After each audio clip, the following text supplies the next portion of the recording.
USA in your Chevrolet. America is asking you to call. Drive your Chevrolet through the USA. America's the greatest land of all. On a highway or a road along a levee, performance is sweeter, nothing can beat her. Life is completer in a Chevy. Everything's back on. Let's see. The things with early model brakes is they're symmetric.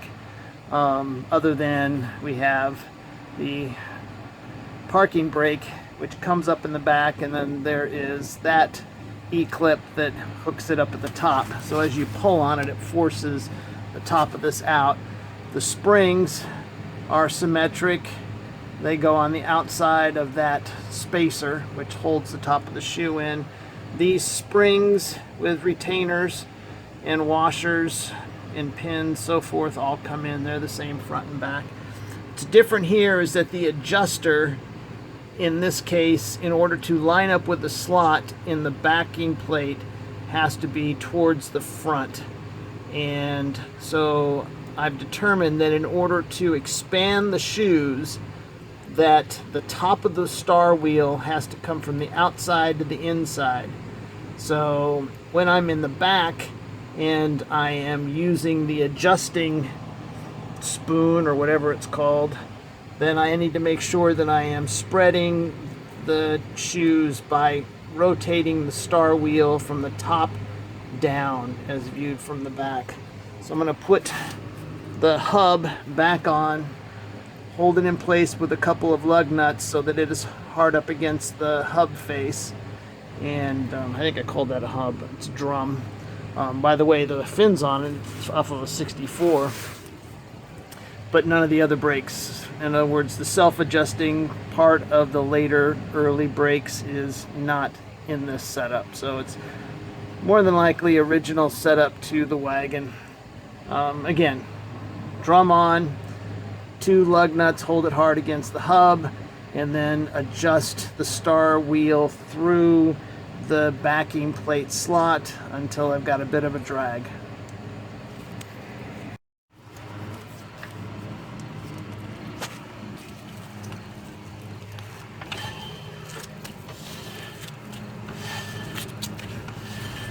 Yeah, I hear a little bit of rubbing, so we're good.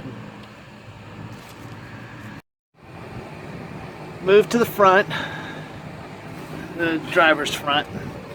Fortunately, I was able to get that fitting off. Now this does look like older brake lines, so we'll take a close look.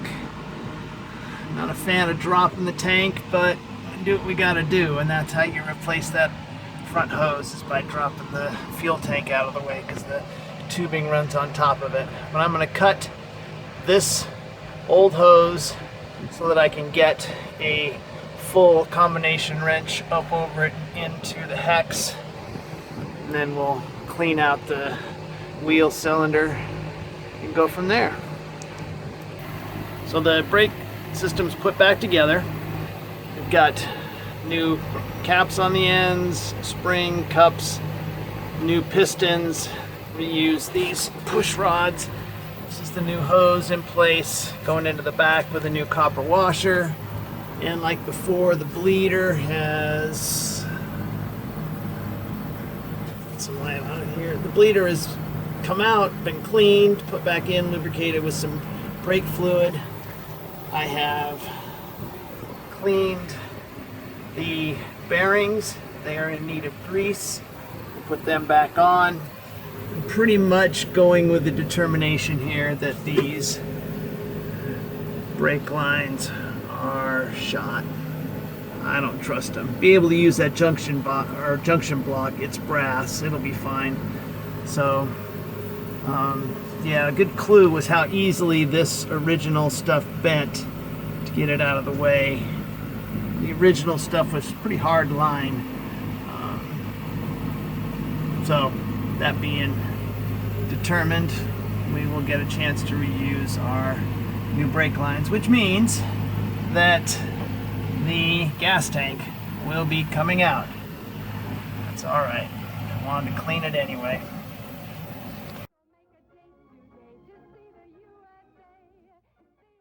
Rear end is back on wheels. The front end is up on jack stands, resting on those supports. And I have sprayed around the drain for the gas tank. I have sprayed that end of the J-hook and this end of the J-hook. Hopefully they will come out. They look pretty clean, actually. So the intent is to get this gas tank out. Once I get all the fuel drained out of it, then I should be able to remove the ring that holds the sender and the filter on. I'm going to drain the water by trying to get that hose off carefully, being prepared to stick it back on once this drain pan is full. I have no idea what's in there, if anything. Once the J-hooks are loose, this strap is off, then the only thing holding the gas tank up in its cavity are the hoses that are on this side coming from the filler neck. So we'll deal with this stuff first and then come back to those hoses. We've got the hose that connects that tube to that tube off, and it is old. So there, that is out. This one has a spring clamp clip. There we go, spring clamp clip on one end. And I love the Brits call this a Jubilee clamp, but we also call it a worm screw clamp. All right, with those out, then we have got this fitting, which is a wire that goes back into the wire harness into the tunnel.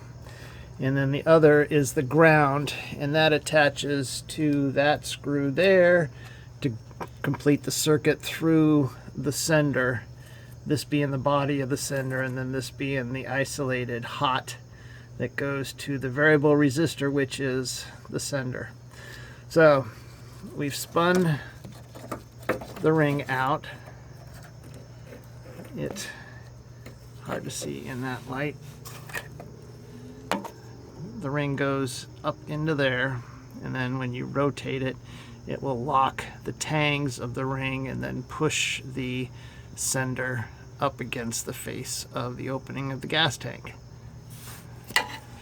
So with the ring out of the way, I should be able to, I'm sure we're gonna need, now by the way, when I pulled that hose loose, there actually was some stinky stuff that came out of this portion, but nothing out of this portion. So I'm going to get a screwdriver and see about breaking the seal here, which is a face O-ring. I know people say smell-o-vision, smell-o-vision. Yeah, it stinks. It's not real bad, but it's not a pretty color. Don't think it's supposed to be amber.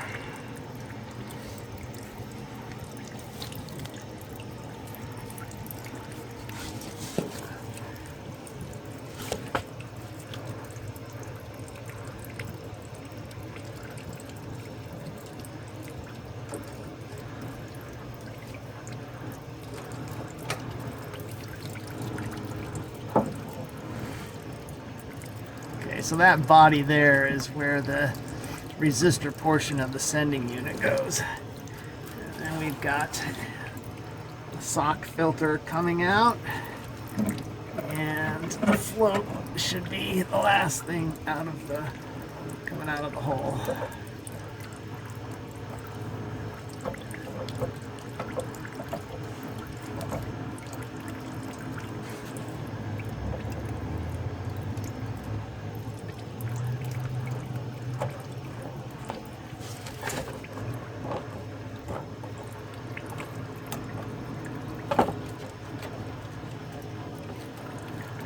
There we go.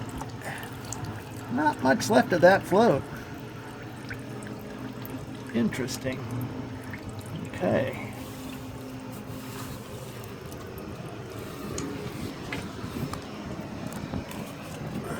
I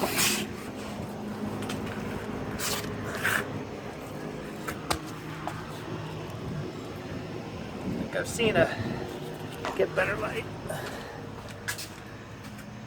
I don't think I've ever seen a float get destroyed like that. Even without anything in there, it's still oozing. So I was able to finagle the tank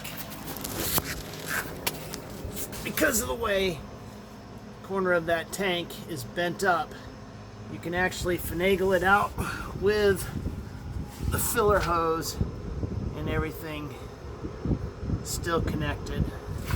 But I'm going to, since I've got complete access, remove that, and that should free the tank completely without having to lift the car up any higher.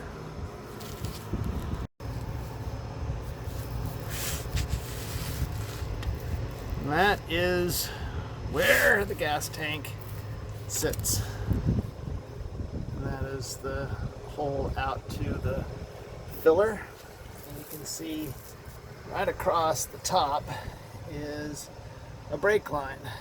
So that's coming out. We will replace that and leave everything else alone underneath there.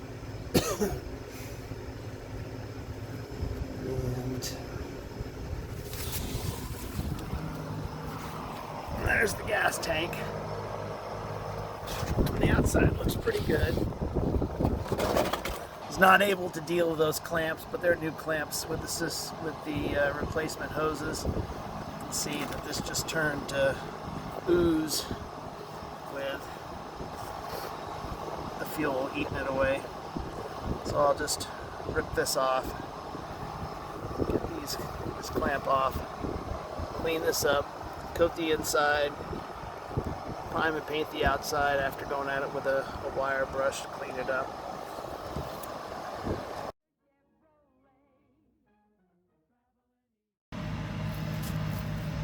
I could not get safely that screw out, and as you can see, we've just got a broken here because the nut, compression nut, flange nut, has a special kind of fit here. It'll come to me. Anyway, all of these were stuck to the tubing except for this one up here, and this one being the one that goes back and ends up going through the firewall into the master cylinder. So the one going down goes back up and across to the other side, and then this short one here goes over to that hose. So we're going to leave that junction block in place and work around it with some new hoses. We've got the new line there, and I'm going to climb underneath and you'll be able to see that line going across. Do this without spearing myself. New line going across there. Goes through the old grommet to protect it. And over here it's centered in that opening.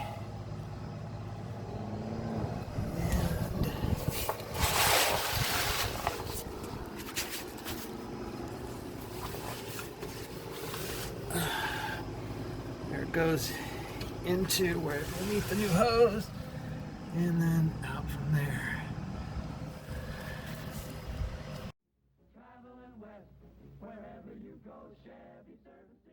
In order to finish the brake job and deal with the fuel system, I decided to put the car up on all four jack stands. I got the wheels underneath as an extra bit of protection, but yeah, I've shaken it and it's not going anywhere.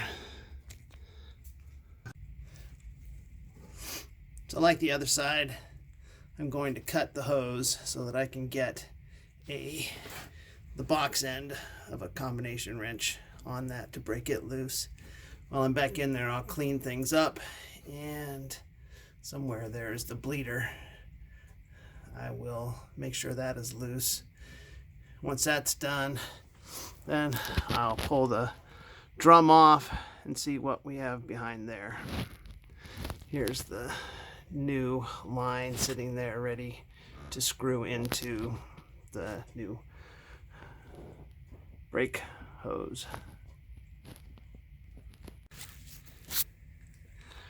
And the right front brake assembly looks like that. So now we'll take it apart and clean it up, and then deal with the brake master or the brake wheel cylinder. All put back together.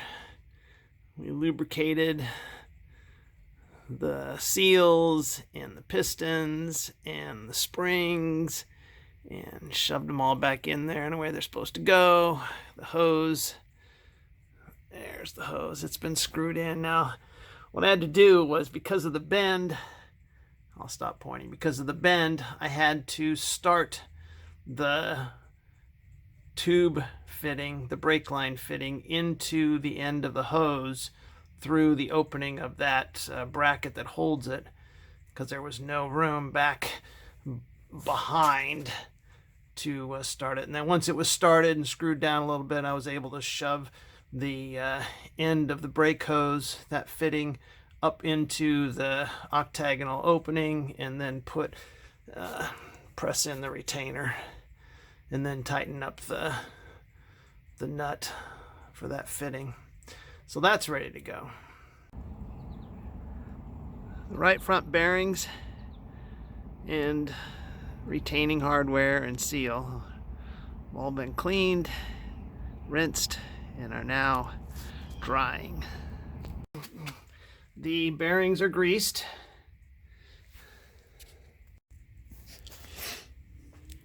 Took some doing, but I got the rear drum off.